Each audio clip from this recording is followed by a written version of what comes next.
തിരഞ്ഞെടുപ്പ് ഫലം വലിയ തിരിച്ചടിയെന്ന് ഡോക്ടർ തോമസ് ഐസക്. പ്രശ്നം പാർട്ടി കമ്മിറ്റികളിൽ മാത്രം ചർച്ച ചെയ്ത് തീർക്കാവുന്നതല്ലെന്നും കേന്ദ്ര കമ്മിറ്റി അംഗം ടി എം തോമസ് ഐസക്. വിമർശനം ഒരു ഓൺലൈൻ മാധ്യമത്തിൽ നൽകിയ അഭിമുഖത്തിലാണ്.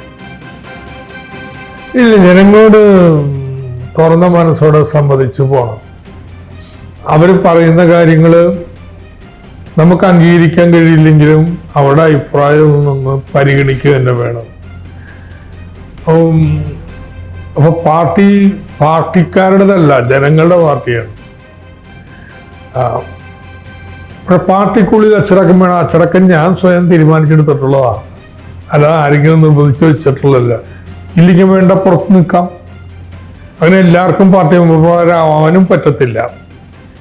പക്ഷെ ഈ പാർട്ടി ജനങ്ങളുടേതാണ്. തുറന്ന മനസ്സോടെ അവരുടെ വിമർശനങ്ങളെല്ലാം കേൾക്കണം. ഉദാഹരണത്തിന് കഴിഞ്ഞ തെരഞ്ഞെടുപ്പിൽ CPM അനുഭാവത്തിലൊരു ഭാഗം വോട്ട് ചെയ്തില്ലല്ലോ, എതിരായിട്ട് വോട്ട് ചെയ്തല്ലോ. അപ്പൊ അതിന് എന്താ ചെയ്യണ്ടേ? എന്തുകൊണ്ട് അവരങ്ങനെ ചെയ്തു? അത് മനസ്സിലാക്കി തിരുത്താൻ വേണ്ടത്. CPM 80% വോട്ടും ഒരു ഏറ്റവും താഴത്തുള്ള 40% നിന്നും വരുമാനം കുറയും തോറും, ഓരോ ക്ലാസ് വരുമാനം കുറയും തോറും CPM പിന്തുണ വർദ്ധിച്ചു വരികയാണ് ചെയ്യാം. അത് വളരെ പാവപ്പെട്ടവരൊക്കെയാണ് ഏറ്റവും കൂടുതലുള്ളത്. അവരെങ്ങനെയാണ് ഇതുവരെ കൂടുതൽ നിന്ന സ്ഥലത്ത് നിന്നും മാറിയത്? ഇതൊക്കെ തുറന്ന് പരിശോധിക്കേണ്ടി വരും. ജനങ്ങൾ വർത്തമാനം പറയേണ്ടി വരും. അല്ലാതെ പാർട്ടിക്കുള്ളിൽ മാത്രം ചർച്ച ചെയ്ത് തീരുമാനിക്കാനുള്ള കാര്യങ്ങളല്ല. മഹേഷ് ചന്ദ്രൻ ചേരുന്നുണ്ട് തിരുവനന്തപുരത്ത് നിന്ന്. മഹേഷ്, CPM നേതൃയോഗങ്ങൾ പുരോഗമിക്കുകയാണ്. മുഖ്യമന്ത്രി ഒഴികെ മറ്റ് മുതിർന്ന നേതാക്കളെല്ലാം പാർട്ടിയുടെ തോൽവി വളരെ ഗൗരവത്തിൽ ചർച്ചയാക്കുന്നുണ്ട്. തോൽവിയുടെ കാരണം എന്തെന്ന് മനസ്സിലാക്കണമെന്ന് ആവശ്യപ്പെടുന്നുണ്ട്. തോമസ് ഐസകിന്റെ വാക്കുകളിൽ നിന്ന് നമ്മൾ എന്താണ് മനസ്സിലാക്കേണ്ടത്?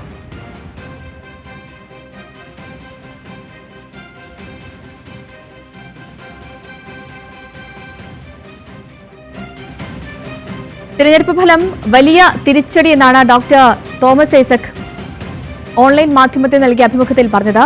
പ്രശ്നം പാർട്ടി കമ്മിറ്റികളിൽ മാത്രം ചർച്ച ചെയ്ത് തീർക്കാവുന്നതല്ല എന്നും അദ്ദേഹം പറയുന്നുണ്ട്.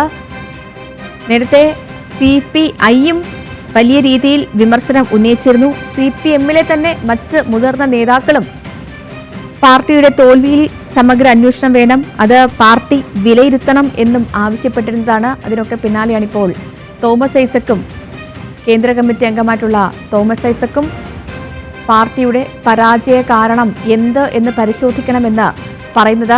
മഹേഷ് ചന്ദ്രനുണ്ട് നമുക്കിപ്പോൾ. മഹേഷ്, കേൾക്കാമോ?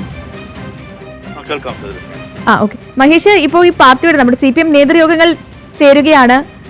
മുതിർന്ന നേതാക്കളെല്ലാം, മുഖ്യമന്ത്രി ഒഴികെ മറ്റ് നേതാക്കൾ പലരും CPI ഒക്കെ ഈ പാർട്ടി തോറ്റ കാര്യം, LDFന്റെ ഇത്രയും വലിയൊരു പരാജയത്തിന്റെ കാരണം എന്താണെന്ന് മനസ്സിലാക്കണമെന്ന് പരസ്യമായി തന്നെ പറഞ്ഞതാണ്.